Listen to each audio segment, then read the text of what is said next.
Hello children, today we are to discuss the topic electromagnetic waves. Name of the lesson, 8th lesson is electromagnetic waves again, and a subtopic 8.3 is again named as electromagnetic waves. There we have to know two things. One is how could you produce electromagnetic waves, or what is the source of electromagnetic waves.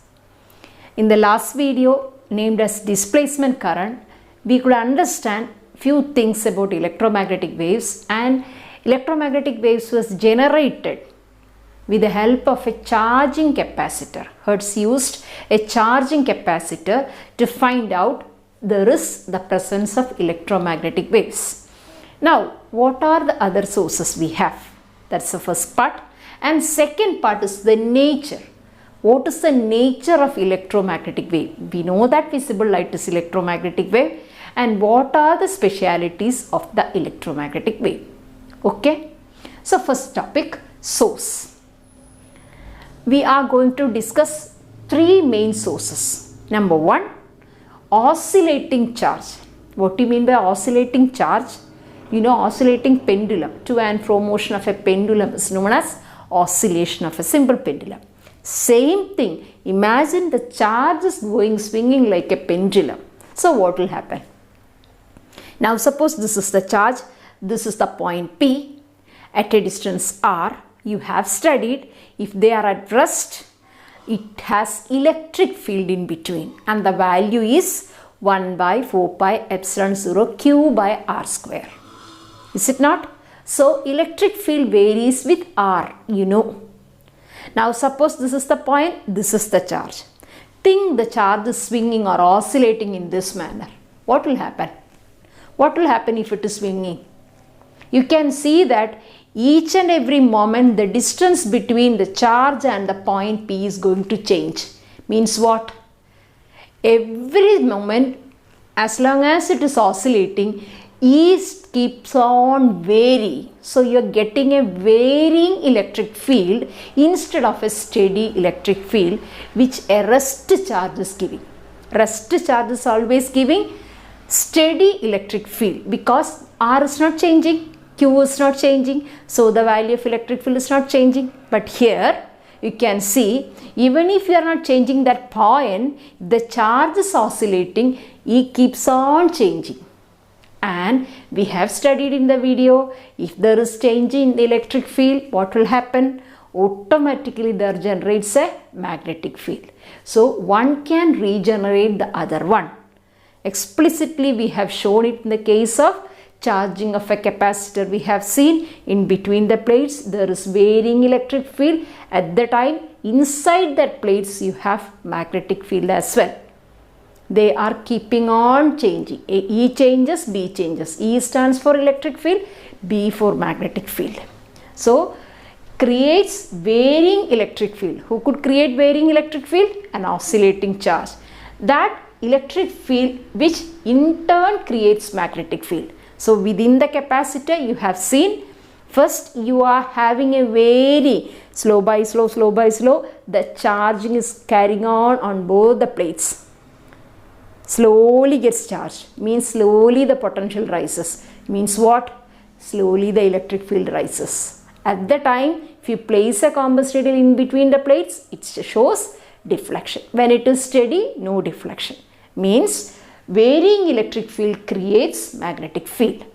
Therefore, E and B regenerates each other. One can generate the other one and vice versa. Okay. Second method is accelerated charges. Accelerated charges doesn't mean we should always increase. Here it means we should not be a constant, that's all. We can either increase or decrease, but it should never be a constant. If you have such a charge, suppose a fast moving electron goes and bombards, you can see that it is getting absorbed by a target in the case of X-rays. Fast moving electrons, when you withhold it in a target, it can generate X-rays. X-rays is familiar word. We know what is X-ray and all. X-rays are for sure electromagnetic waves. Therefore, you can generate electromagnetic waves like using or by method of accelerated charges. Third one is atomic excitation. This is very familiar to you, the popular second postulate, E2 minus E1, or the energy difference is known as, third postulate, second one is angular momentum, both third postulate, E2 minus E1 is equal to h nu. What is h nu? Quanta, wave packet. So when it happens, when do it happens?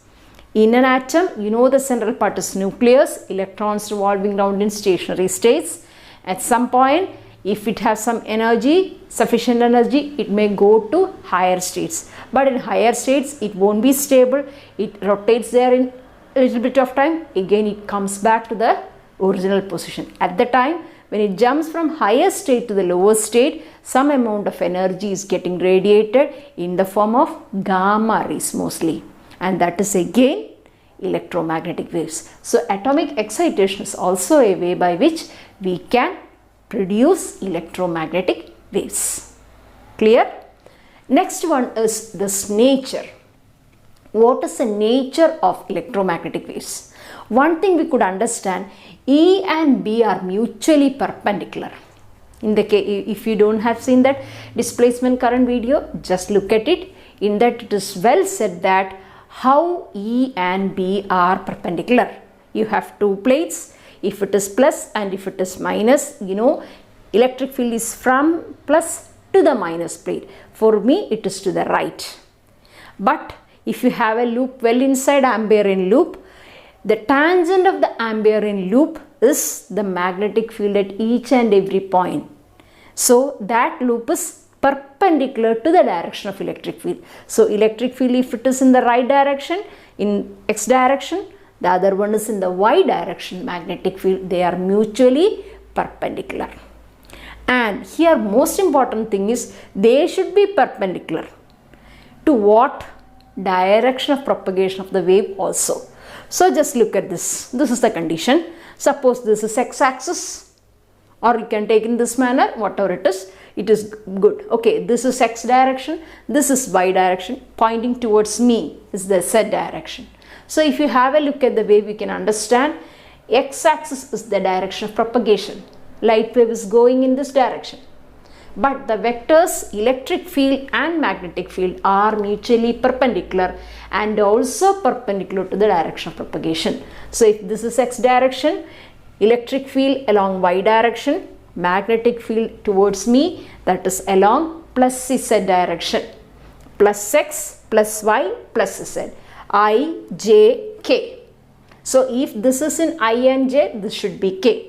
If this is j and I, this should be k. That's a condition. Clear? Okay. So we have drawn it pictorially. How? You know that these is a transverse wave. Electromagnetic wave is a transverse wave because light is transverse in nature. We have studied in ray optics as well as wave optics. So you have to produce crest, trough, sinusoidally. This is a sinusoidal wave. It is written sine here, sine here.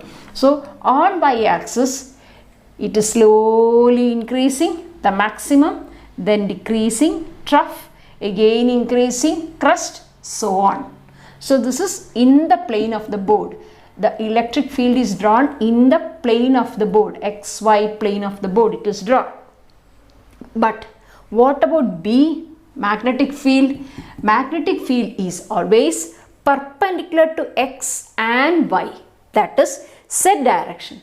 So if you have a plane like this, this is a plane which is perpendicular to that. This is the board plane, another book you place here. So this is the perpendicular plane, and I have to draw in this manner. It should come like this, go like this, come like this, go like this. Means I have drawn, look at this, if it is perpendicular, it is to me. So I draw in this manner, again this manner, means it is perpendicular to y-axis. That is in the Z plane I have drawn a yellow shaded portion, and in between shown each and every point the magnitude, amplitude of the B vector and E vector varies with time. And the most important thing is the period. Whatever you say the period, it should be the same for both E and B. By the time E increases and decreases, the same period is where B increases and decreases. So time, frequency, wave, phase, all are the same for both E and B. So it's very important thing.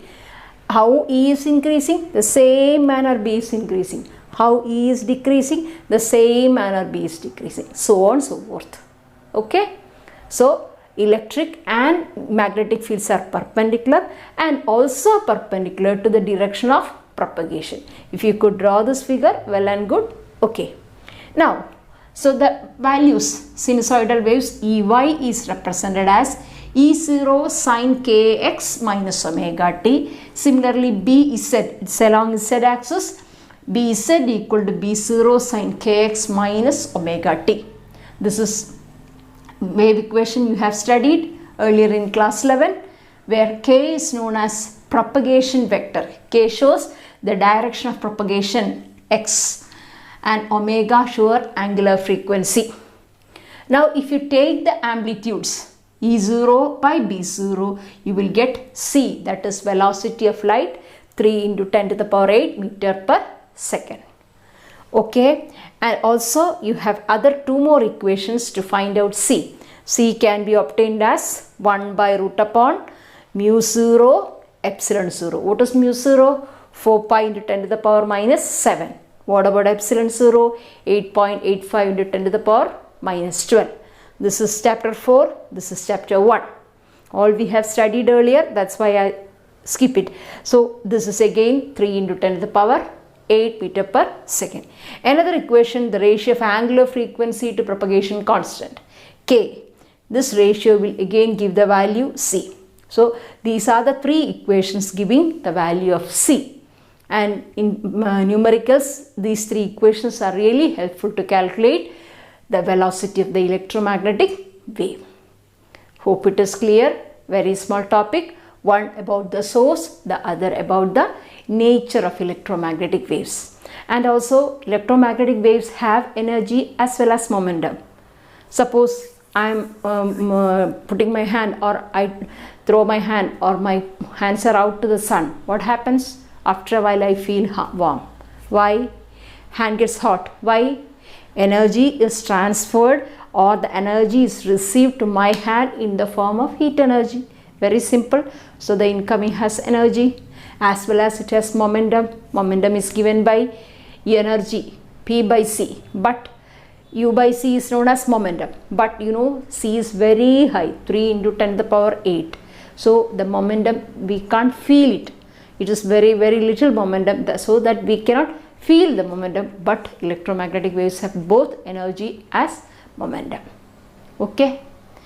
So thank you for listening. If you have any clarifications or doubts, please put in the comment box. If it's okay with what I'm saying, please do share, subscribe and support.